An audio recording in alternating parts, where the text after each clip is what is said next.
Okay, so we have a character somewhat established. Now what? How's this? Mr. B's parents show up, call him incompetent, and he takes off for New Mexico. But what about the fire? Fire? Yeah, remember I told you that episode 12 ended with a fire and the diner burned to the ground? Clear to the ground? Nothing left. How about Diner of the Living Dead? No, it's been done. Jeez, is there any stupid cliche you guys haven't pulled out of the bag for this show? Hardly any.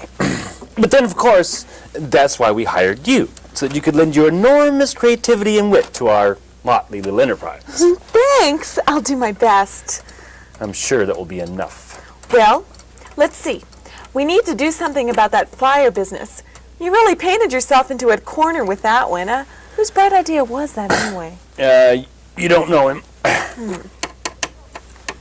We could always pull a prequel idea. A what? You know, like Coppola did with The Godfather and Spielberg did with Indiana Jones. We could start at a point in time before the fire and work our way toward the present. What? That's brilliant! Well, it's not brilliant. It's a brilliant, cheap trick. And that's what this show is built on. Cheap tricks. I love it. Now, wait just a minute. I don't think that was a cheap trick. No, well, nothing personal. I mean, no offense intended. I was just making sort of professional banter. Oh, you mean you were like being flip as a way of making me feel as if I'd succeeded? That I'd really pulled one off? Yeah, right. You're an honest, true, hard-edged, defiant, cynical, explosive writer, aren't you? You've led the life of a loner, haven't you? You're adrift in the world, unable to care or be committed to anyone or anything. Yeah? You're the first real writer I've ever met. Yeah? Why are you dishing out garbage like this when you could be writing really great things? I'm on a sabbatical. Oh, I see. It's just a short sabbatical. Oh. No, I'll be writing really great things any day now. Good. Now then, Riley, the bus driver, connects with Rita, the performance artist, and says... How about dinner tonight? No, that's too familiar. He's not that assertive. No. I mean me. You? How about dinner? I mean, with me. No, Rita won't be able to have dinner with you. If we start at a point in time before you were in the series, you won't be able to be in the show anymore. Well, I know that. Unless you want to be. We could create a new character for you. Fine. Let's do that. But what I was asking... Yeah, you could be a ghost. Have you used a ghost on the show before? Plenty of great sight gags you could do with a ghost. I was trying to ask you for dinner. Oh, that's even a great play on words. You could be a ghost writer. Ghost writer. Funny. Okay, so we're at a point in time before the first episode. The setting is Denver, a diner in lower downtown. Family-owned operation. A nice, cozy little haunt. Perfect for a ghost writer. Okay, a place where regulars gather. Almost a second family to the owners. Maybe a few blocks from the bus station. Yeah, that's a good idea. Okay, people come and go there, just as they have for decades.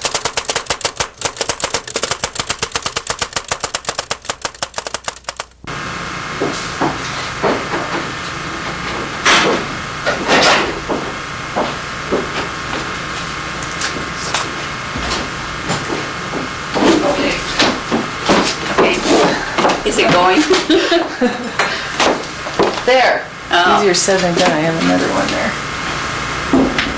Okay. It's pretty huge. You really do have a restaurant here. Yeah, this is our set for what they rehearse here. So we tried to lay it out so it looked, the layout was a little bit like your diner, and use that as the entrance, and then the kitchen window there. So, well, okay. Anyway, so what I wanted to do was to just get an idea from you about the history of the diner, how it started, and how it came into your family, because we had talked that one time Yes. about yes. how you inherited the diner, and so Yeah. that's kind of what I wanted to get on tape was that story.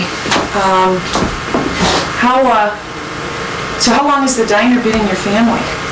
42 years. That's a long time. Now how did you inherit the diner?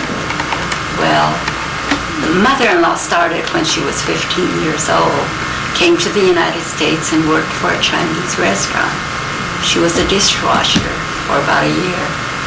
Then the man gave her a raise, a $10 a month raise. Yeah.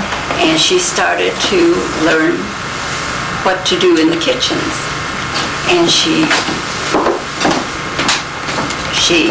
learned how to cook Chinese cooking. And when she saved $500, she went out on her own. Around 17, bought her first restaurant. And when the war started in 41, she had her restaurant right across the street from the Granma Chinese in Hollywood. Oh. And of course she went to Amachi, Colorado, where she stayed in the internment camps. And when they came out to Denver, in 1946 June, she bought 20th Street Café. And this is how Ted learned the business and took over. And Ted's your husband, right? Yes, And he yes, owns the her diner. son. And then how many children do you have? 3. And my son is there. He's the one that we know, Rod. Rod. What, now, did you say she came from Japan, is that right? Yes, Yeah. yes. Pearl country. Yeah. Her mother was a diver. Had her babies right on the boat and kept diving. Oh, that's fantastic. That's amazing. Now, did they live on a boat then, there? Or No, do they- no.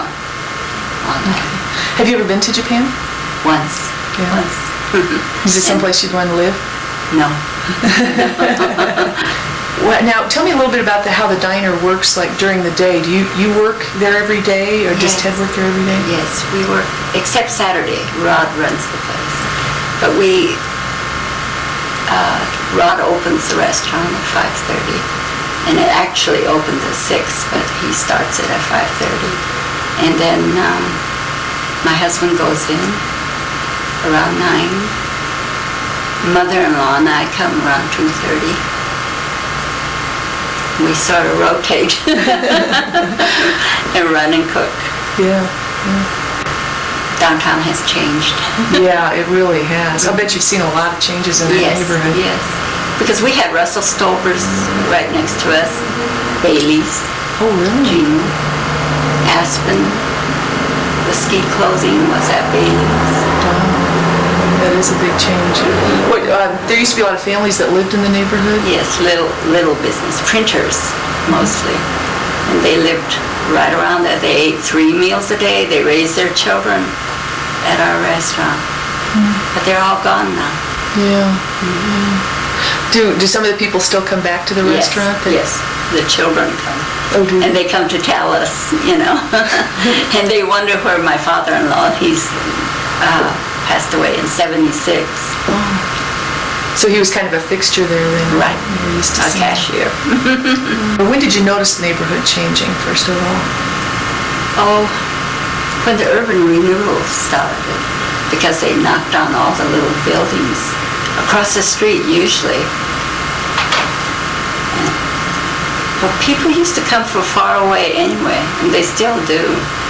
They come every day. What's the difference between running the diner now and say like 20 years ago? What We is had more help. We had about 10. And it just was busy. And then my husband used to bake pies. We used to bake about 24 pies a day. And by 10 o'clock, the truckers would be lined up for pies. Oh, really? And then we used to have the trash haulers at 6 in the morning.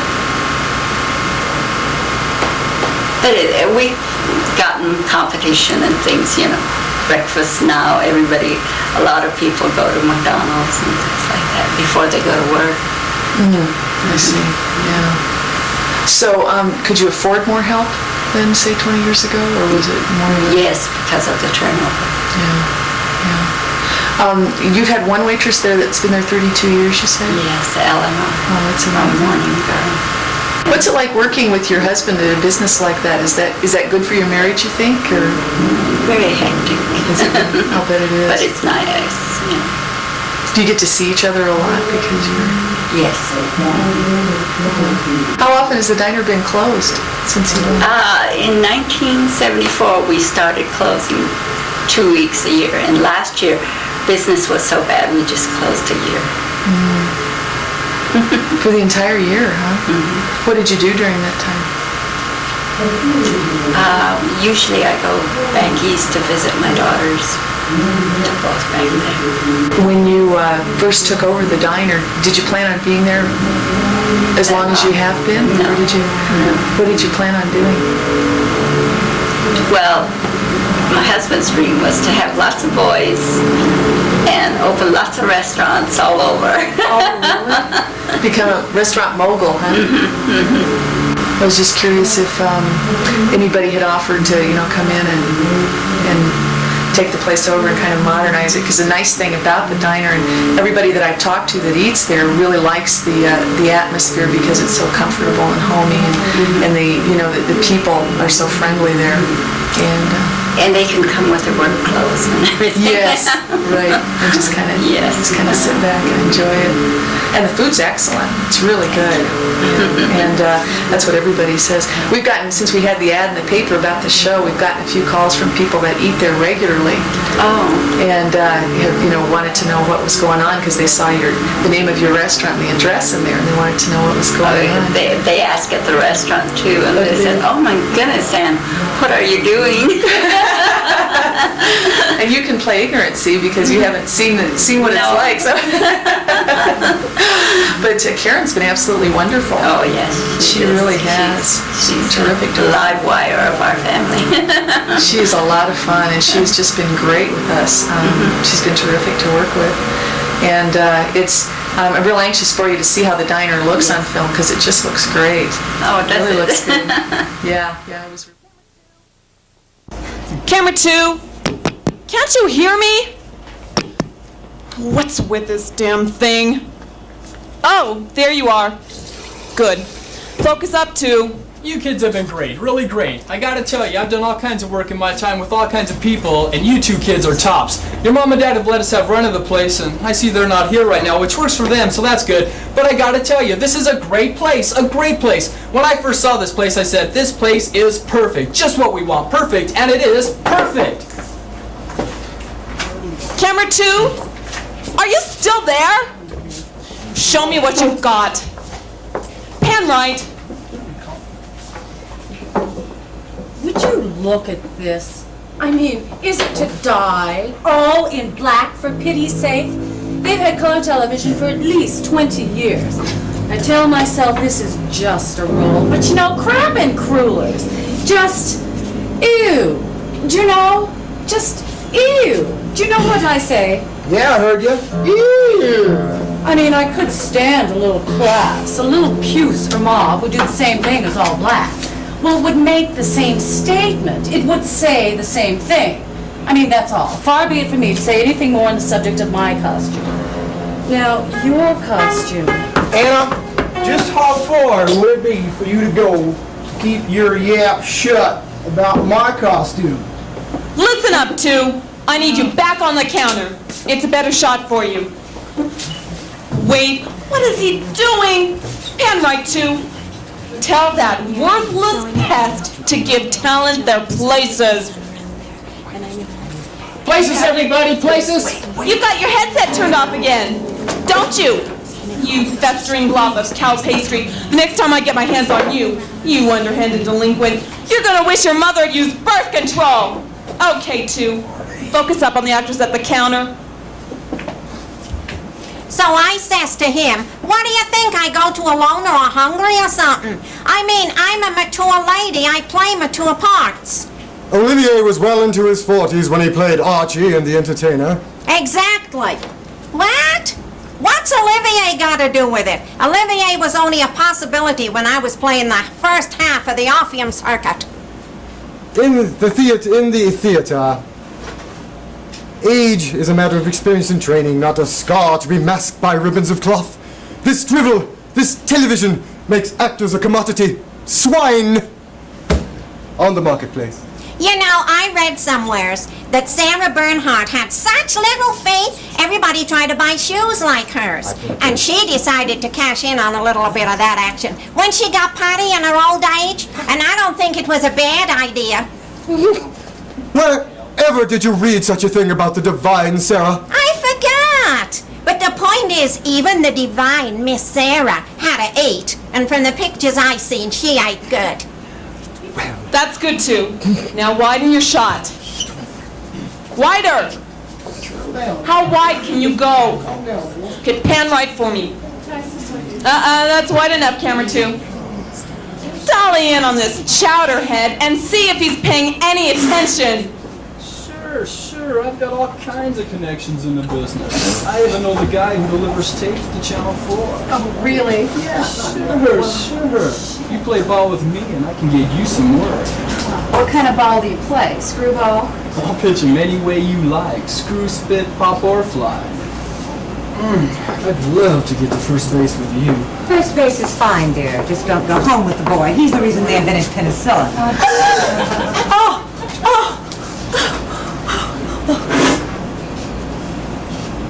Why aren't your fingers in your pockets where they usually are?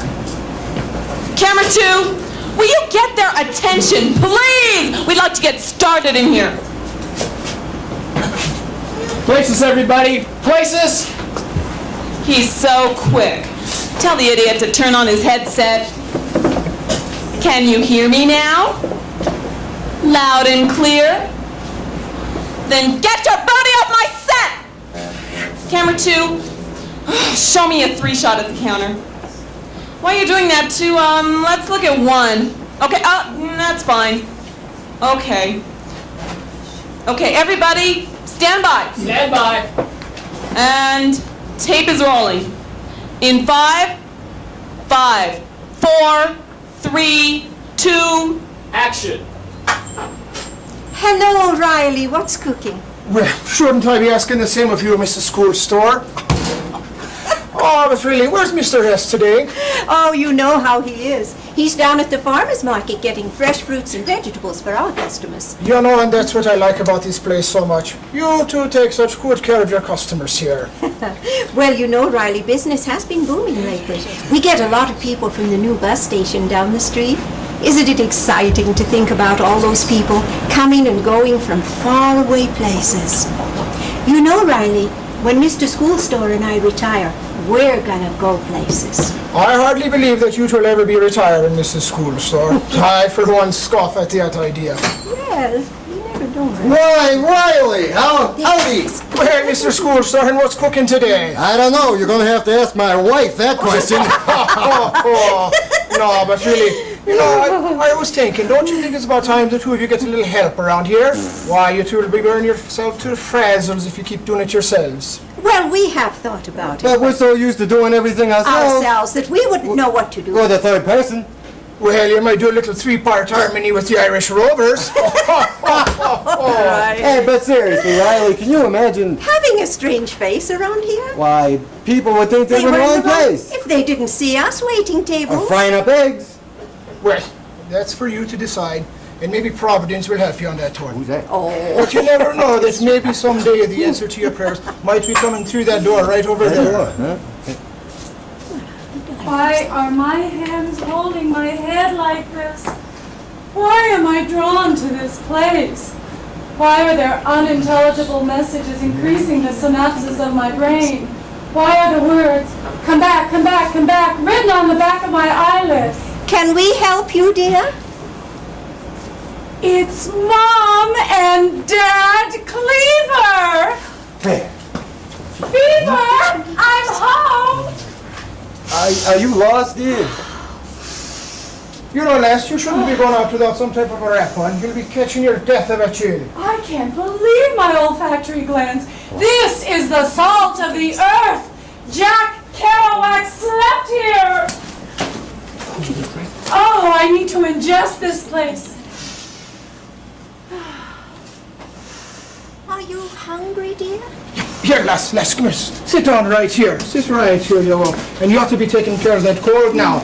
Well, I've got to be making me more dinner on, so I'll be seeing you two later. Goodbye. Riley, Can we get you a menu?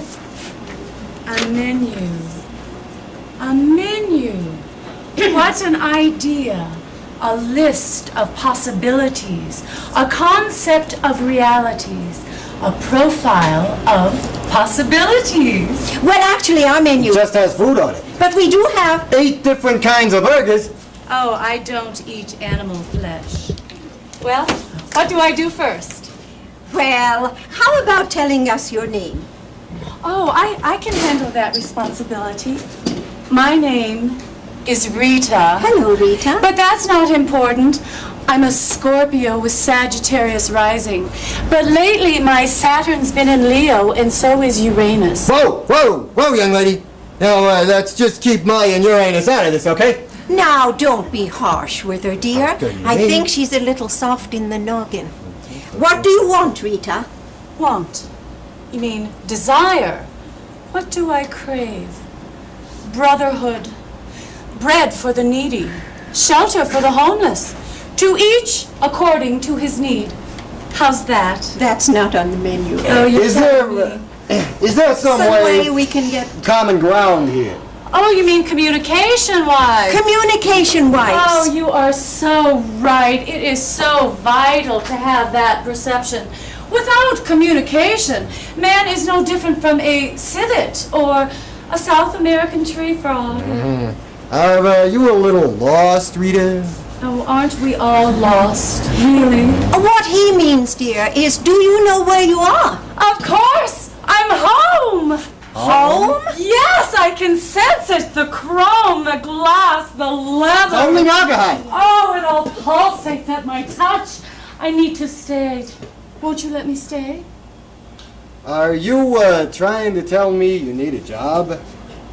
Okay, Rita. Assume mental stewardship of employee in the universe.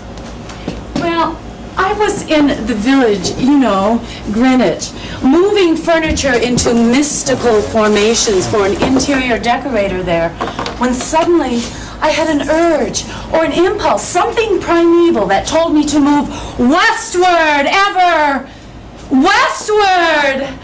And here I am. I want to work here again. At last, a breakthrough. Thank you. But I don't respond well to flattery. Just a minute, dear. What did you mean? Again? Again. Oh, I have been here before. I don't understand. Well, I don't understand it either. But that makes us sisters on our journey, doesn't it? Well, I certainly ain't your sister, young lady. No, I hope that you can bond with me as a father and give me the press of your wisdom in my palm as I tentatively proceed on life's journey. Well, I'm sorry, but, you know, I'm a married man. Oh, really, Mr. Schoolstore? Of course we can put you up for a little while, dear. Just until you get in touch with your people. But I told you I am in touch with them. I have been here before. You have. Yes. And we don't have a say in this. Well, of course. I mean, the universe isn't that unjust. Your say is, why didn't I think of that? Go ahead, try it. Just say, why didn't I think of that? And you'll see it will feel correct. Go on, try it. Why didn't we? Think of that. Oh, in stereo. Wow. Well, where's my apron? Where it's always been, I guess. Right where I left it. Great. I'll get it. Have we Lost our minds. But she had no place to go. She seems so helpless. I'd better go and check on her to make certain. If she doesn't set the place on fire. Wouldn't that be awful? That's right. Hold it. Good. Cut! Looks good, people. I simply cannot handle a major costume change in the second scene. You need to take care of that right away. Yeah. I mean it! Oh, Anna, what put a burr under your saddle now? They want me to make a costume change in the second scene. Well, I thought you said you didn't like that costume anyway. Well, that is entirely beside the whole point. I have exercised my mindset. I am resolved that my character wears all black. But now they want me to change my scarf. Oh, barf. Barf is exactly it. It's a yellow scarf. Yellow. I mean, are you featuring this yellow? It won't even match my nails, even if I get malaria. It's that kind of yellow. Monkey vomit yellow. Exactly. I mean to say, yellow is so déclassé. Oh, in every way. Hey! Can I get a word in here today? Only if y'all keep up the rhyme. Rewrite for the second scene.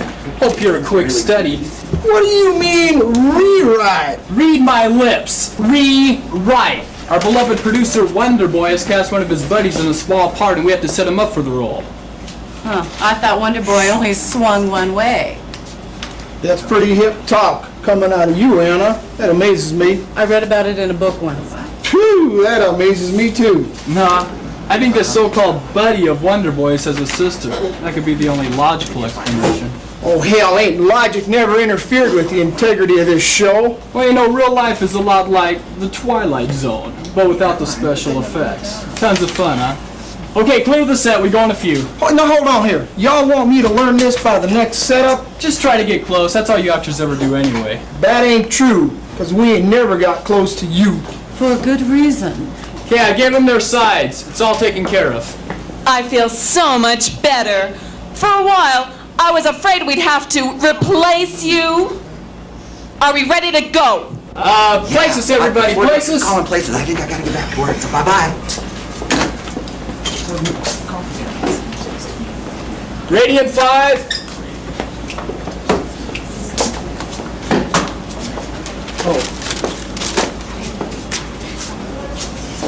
Dinner tonight?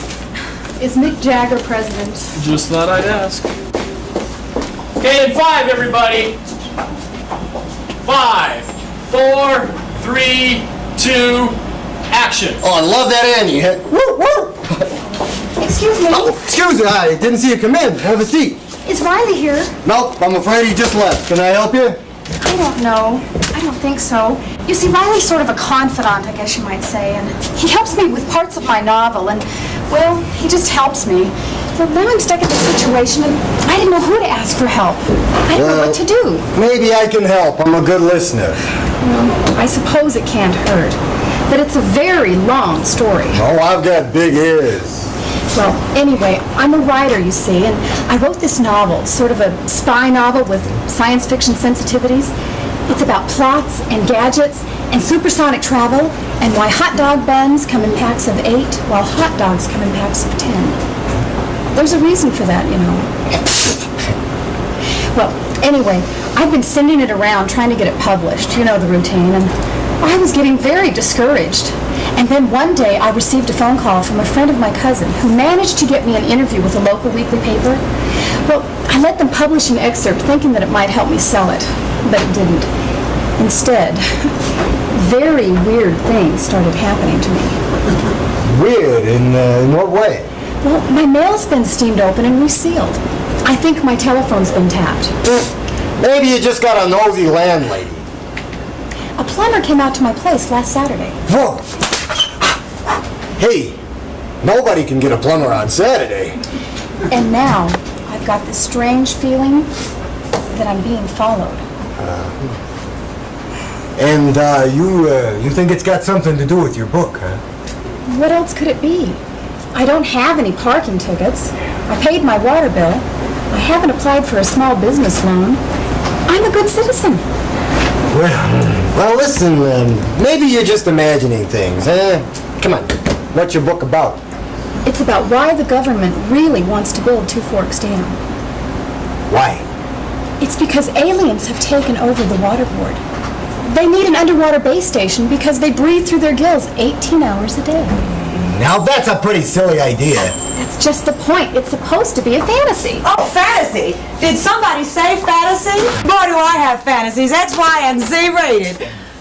Oh, you are still the cutest thing to be found in a diner, Mr. Schoolstore.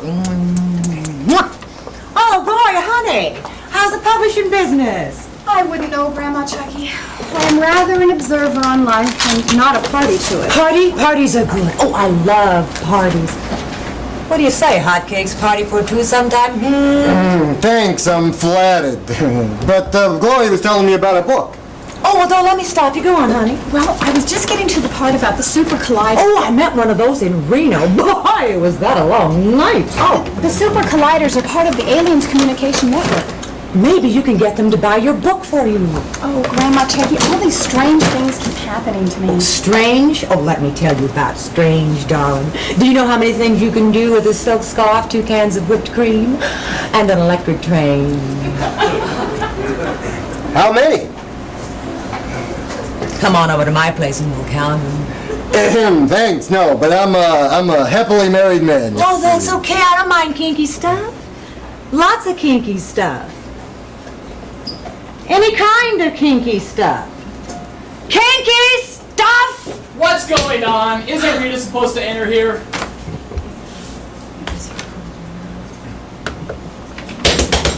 She's in a funk back here. She's having some kind of artistic crisis or something. Oh, please! Have you seen this object I'm supposed to wear? It's called an apron, Anna. People wear it to protect their clothing while they work in the kitchen. Exactly. I mean, now, do I look like I belong in a kitchen? Not without the apron. That's why we call it a costume. Well, I suppose there's some sense in that. But ruffles? I mean, really, that is beyond the valley of passé. Well, why don't you take that apron and rip the ruffles off it with your teeth? Well, don't get in such a snit, for pity's sake. Oh, wear the silly thing. You'll just have to allow me time to incorporate it into the concept of my character. 5 minutes, everybody. Let's all try to incorporate that into our concept of acting. She must be one of them methodology actors. You know, they're so high-strung. You don't believe in the Stanislavski rule? Believe in it, I can't even spell it. Listen, honey, what I learned about the theater was hand-to-mouth and hard work. That's the way I learned it. I heard from Roger that you did used to be pretty famous on the New York stage. Well, I was pretty well known, and I was a looker, too. Ah, the fame and fortune was great, you know, but the main thing was being able to work all the time. You know how it is when you're an actor, you gotta take it when it comes. You know what I mean? Not exactly. Doesn't matter.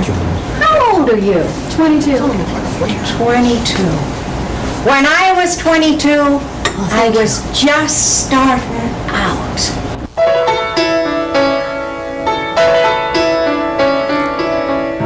There was something to our dream under the stage door star. Sparkle of a young girl's eyes under the stage door star. Then the band began to play and I sang my song. Though it was ages ago, it doesn't seem so long. And now the young girl's gone. Fame and fortune once were mine under the stage door star. In my time, I had it all under the stage door star. People came from miles around to see my name in lights.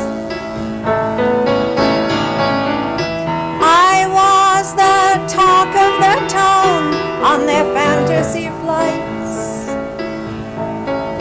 But now it's lonely nights. There was something to our dream under the stage door star. The dream is gone and I'm all alone under the stage door star. I was just a well-lit face the lights went down. Then no one knew my name in this crowded town. There was no one around. There was something to a dream under the stage door star. Yeah. It sounds wonderful. Ah, you know how it is, honey. Everything seems better when you're looking back on it. But you wouldn't even know about that, would you? But you will, honey. And just remember to enjoy it, no matter where you're at in life. Excuse the stuffing out of us, Nazimova, but are we ready for our scene now? The actor is prepared. Oh, Peachy, we're just dying to see you perform. Let's pick it up with Rita and Mrs. S entering. I feel like a reject from the Moose Jaw debutante ball. Don't worry about it, honey. Nobody watches this show anyway. Oh, that's so reassuring. Okay, stand by. Ready in 5. 5, 4, 3, 2. Wait. Action. I sense disappointment, anguish, frustration, despair. Are you trying to read the menu? You get a new animal for the zoo? Oh, hello. I'm Rita, the feeder maid.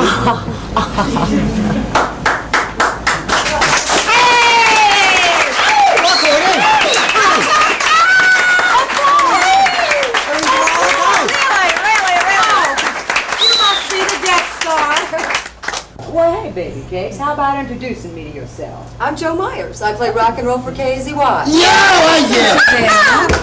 Some snappy dresser, ain't you? I try. What brings you to the diner at the end of the road? Well, I have a friend who works in the post-production department at Mile High, and he told me that you guys are using a prequel gimmick on your show. Is that true? Oh, well, it was the only way we could Explain the fire that burned down the diner. without Spending a lot of money. special effects. Just between you and me, don't you think that's a pretty cheap trick? I mean, look, I've been on this crummy show before. I know what your writers are trying to do. Instead of tying up the loose ends from the previous episode, they're going to start at a point in time prior to the current episode. Do you see what I mean? Yeah. And that way they don't have to resolve the fire. They're hoping everybody will forget about the fire. And isn't that an insult to the intelligence of your audience? Well, if they're that intelligent, they won't be watching this show. Sit down, honey, and take a load off your celebrity. I really don't think of myself as a celebrity. You know, I'm certain that you and I have met before, perhaps in another dimension. No, I try to stay in this one as much as possible. I sense that you're earthy, very earthy. Well, Say, how much money you make? Grandma Chucky, isn't that your phone that you're ringing? Only for your sweet lumps. Sweet lumps! How do you do, Miss Myers? I'm Gloria Reedy. I'm a novelist. Maybe you read the newspaper article about my book. It's about the conspiracy theory regarding Two Forks Dam. It's called One Damn Thing After Another. I'll catch you title. What's your opinion about it? About Two Forks, well, that's a tricky issue. No, I mean about my book. I'm afraid I'm not familiar with your book. I'm sorry. I'm being followed, you know. Really? I thought maybe since you worked in the mass media, you could help me find out who's following me. Maybe. Maybe you could follow me home and find out who it is that's following me. But if I followed you home, then you might think that I'm the one following you. That's right. And that might be a bit confusing, don't you think? I don't know, but thank you for thinking of it. Sure. Can we get back to the subject here? Is it true that this episode takes place before any of the previous episodes? Ah! The prequel theory. Now, I've heard of that. That's because I mentioned it a minute ago. You're very quick, aren't you? Depends on who I'm trying to keep up with. Well, you could tell everyone that these next 6 episodes Are exactly what you said. are we in violation of Copyright? maybe the health code? I don't think so. I'm just trying to make sure your audience gets the facts straight. Am I the only one who knows about this? Does Linda Benzold know about this? Who cares? If you were a tarot card, you'd be wielding the sword. What? Well, you know, the knight, the sword, the protector. Somebody's got to protect the public from this show. Would you like me to send you a copy of my book? Say, you get around. You get around. Now, you got any vital statistics on the Broncos, you know, like phone numbers and who's got the best funds? I gotta go. Well, thanks for dropping by. Yeah, just doing my job. Bye-bye. Look, I think it's only fair to warn you. You're establishing a precedent here. Never in the history of Denver television has there been a prequel. Never. And you have a responsibility to the community to handle this event wisely and well. Okay. I'll be watching. All of Denver will be watching. After what your writers did to me the last time I was on this show, I wouldn't be surprised if they bungle this. If they do, and there's no resolution of the plot points, and the fire is not explained in a reasonable, intelligent manner, in the words of Arnold Schwarzenegger, I'd be back. A very powerful presence, don't you think? Oh, that's too bad we're just characters in this thing. Otherwise, we'd know whether we're going to find out what happens in episode 18. I don't think mere mortals could survive if they knew their destiny. I go to Vegas for a couple of days and the whole place goes to Greeley in a handbasket. Come on, sweets, let's you and me grab a fifth of tonic water and a gallon of gin and go talk things over. Could we, Grandma Chucky? That would make me feel so much better. Oh, you bet, Ducks. By the time I get through with you, you'll be following strangers around instead of them following you. It's not necessarily that. It's following. Well, if it is, I'll take them right off your hands. And what about you, Pucker Lips? Invite's still on. Thanks, but no thanks. Well, don't say I didn't offer. You're going to regret missing out on this live and supple body. The imagination buckles. Farewell and safe journey. We meet again on the morrow. It's so nice to see you getting along well with the customers, dear. I do it all for you, honey cakes. There's nothing more that concerns me than our happiness together. Well, I must forth to the kitchen. I sense there are celery waiting to be released from their earthly bonds. Can we help you, sir? A menu, perhaps.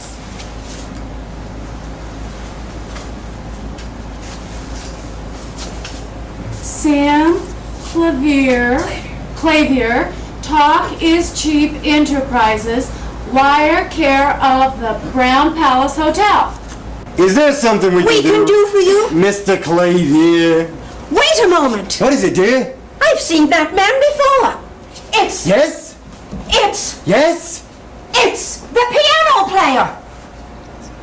And fade to black.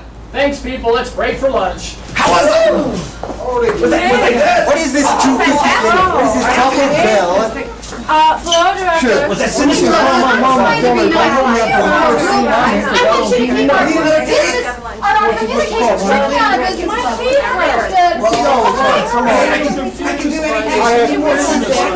that good? Is that good? Is that a cut? I'll buy lunch today. Just send me a check. Oh, he's got a cat. Oh, you guys are brilliant. You're great. I just love it. Oh, thanks, man. Gee, it's tough running a restaurant, ain't it? I mean, I'm only an actress playing a part, you know. But I mean, I think about my own kitchen, and I mean, it's such a disaster. It makes me want to puke. And you've got to live with it all the time. Oh, I mean, not that your kitchen ain't nice. I mean, it's spotless, absolutely immaculate. Very nice kitchen. So what do you do for recreation? You go to the theater? You like movies? Do you watch a little television? Hey, you know something you remind me of? Charles Bronson. You know, strong, silent type. Oh boy, I really like him. So, anyway, what do you think about all these crazy actors running around your joint, huh? I mean place. They're pretty crazy, huh? Crazy? Real crazy.